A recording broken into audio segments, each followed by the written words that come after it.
Welcome to episode 14 of the Eat Your Greens podcast. Today I'm doing something a little different. I'm doing a variation on my small bite episodes that I'm calling 5 Fun Facts. And by 5, I mean, somewhere between maybe 3 to as many as 10. Originally, small bite episodes were intended to be shorter, more lighthearted, kind of like snack size episodes, but many of them ended up being almost full episodes. So I'm doing something a little bit different with them. With these 5 fun facts, I'm going to take a topic, say a particular food or some other health-related topic, and I'm just going to give you a few really interesting fun facts. It's designed to be 10 minutes or less, so we'll see if I can stick to that rule. And they're going to come out on the 4th Monday of the month. Regular episodes are released on the 1st and 3rd Mondays, so I decided maybe you needed a little snack at the end of the month. So I'm doing this extra little 5 Fun Fact series. All right, so for the first 5 Fun Fact small bite edition, I'm talking about coffee. This is one of my favorite things in the world. A friend of mine calls it magical bean juice of the gods, and I think that is the perfect name for coffee. In fact, I think everybody should just call it magical bean juice of the gods. My family is originally all from Louisiana, and I grew up drinking coffee as a child. Now, we called it coffee milk, and it was a little bit of coffee, a whole lot of milk, and a ton of sugar. But, children drinking coffee isn't as weird as it sounds. There are lots of countries around the world where even young children start drinking coffee, and it's just considered normal. Now, I'm not necessarily recommending that you start giving your preschooler coffee in the morning, but I also don't think that people should get too worked up about it if little Johnny wants to try some. All right, so fun fact number 1. Let's talk a little bit about the history of coffee. It's thought to date back to the 9th century, and it was initially discovered by Ethiopian goat herders. They noticed that their goats became very frisky and frolicky and would be like hopping around, or even one of the reports described it as dancing goats after they ate the berries from this one certain bush. So the goat herders decided to try it, and lo and behold, coffee was invented. It eventually spread out of Ethiopia into the Middle East, and in the 1600s, Dutch explorers learned about it and brought it back to the Netherlands, where they grew the coffee plants in greenhouses, and then introduced it to their colonies like Indonesia. By the 1800s, it moved west, and coffee plants were being grown in Central and South America.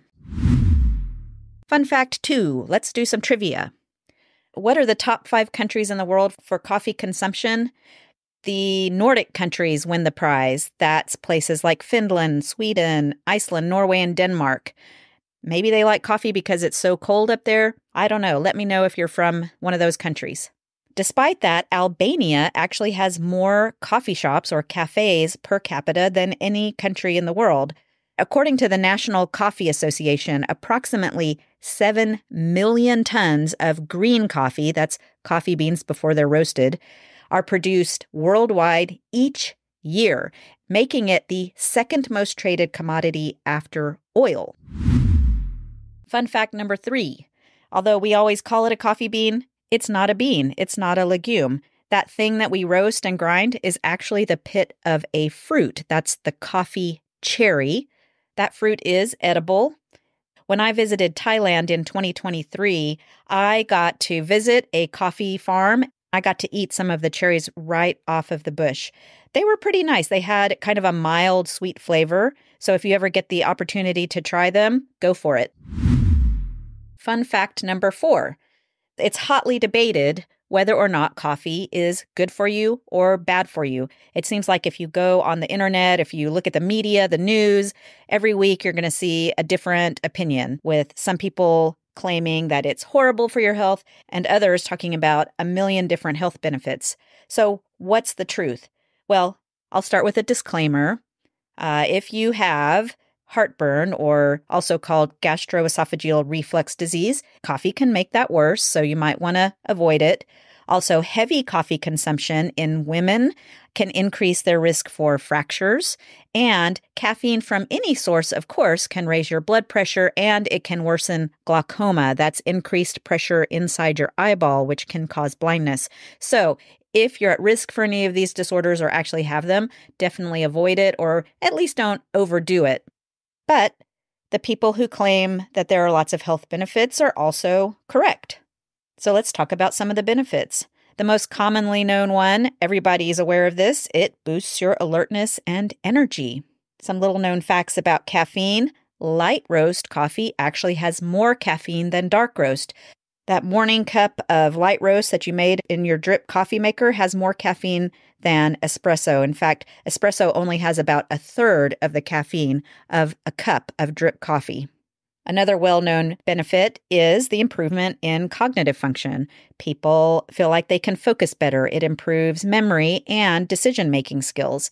It's also good for mental health. Coffee drinkers with depression report milder symptoms than non-coffee drinkers. And there is even some evidence that it can improve your sports performance. Coffee can contribute to weight loss if that's one of your goals. It helps you to burn more calories, and it does this by activating brown adipose tissue. So brown adipose tissue is a type of fat in our body. Mammals evolved to have more brown fat because it helps them survive in cold weather. It does this by burning fat and glucose to help you generate more body heat and keep you warmer. People who live in colder climates have more brown adipose tissue, and that may be the reason for this whole ice bath craze that's going on, where people deliberately make their bodies extra cold because they want to increase their brown adipose tissue. So another way to do that without having to suffer through an ice bath may just be to drink more coffee. Scientific studies have also indicated that drinking coffee can reduce your risk of type 2 diabetes, heart failure, Parkinson's disease, liver disease, and even some cancers. It may even help you live a longer life. When scientists studied the effects of coffee on a variety of organisms, ranging from single-celled organisms like yeast to more complex organisms like worms and mice, they found that the animals lived longer, and the effect seems to apply to humans too. And it's not the caffeine that's doing it. When they studied decaf, they found a similar effect. So what's behind all of these health effects? Well, coffee contains over 1,000 different antioxidants. The most abundant antioxidant in coffee is something called chlorogenic acid.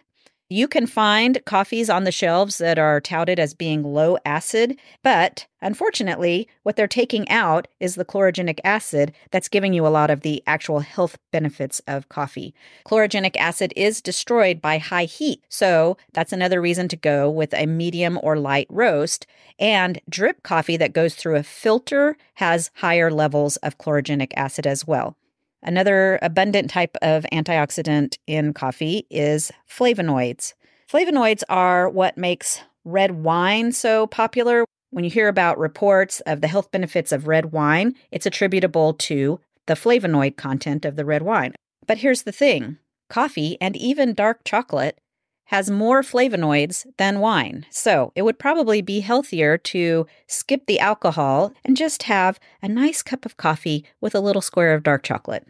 Coffee even has fiber. Hooray for fiber, my favorite thing. A cup of coffee has more soluble fiber than, get this, an entire cup of orange juice. That's right. Coffee has more fiber than orange juice. Who knew?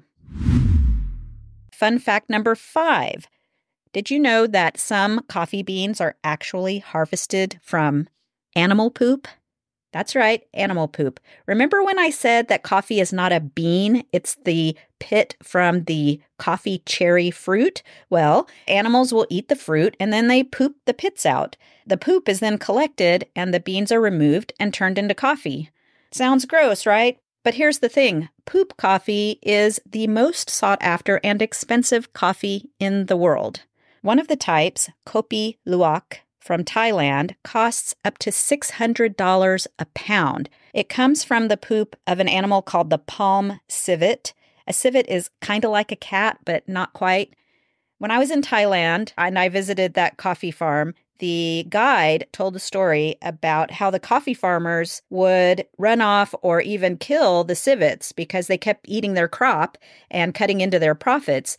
But then they realized that when the civets poop out the coffee beans, it results in like a smoother flavor. It's a different flavor to the coffee. And so they started encouraging the civets to eat the coffee beans so that they could collect the beans from the poop and make this Kopi Luwak coffee.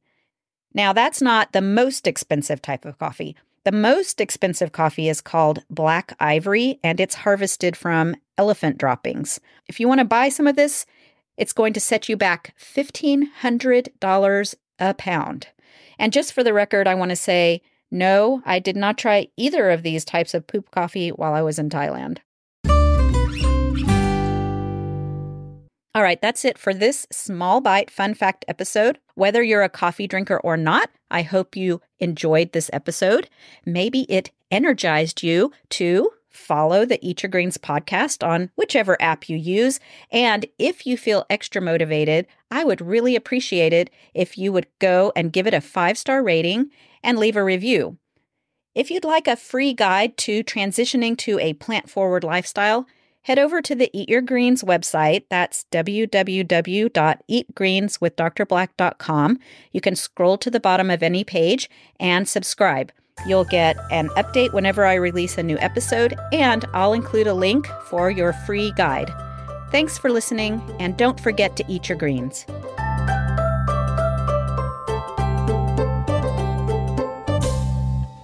Please be aware that this podcast provides general health information about nutrition and feeding of infants and children and is meant for educational purposes only.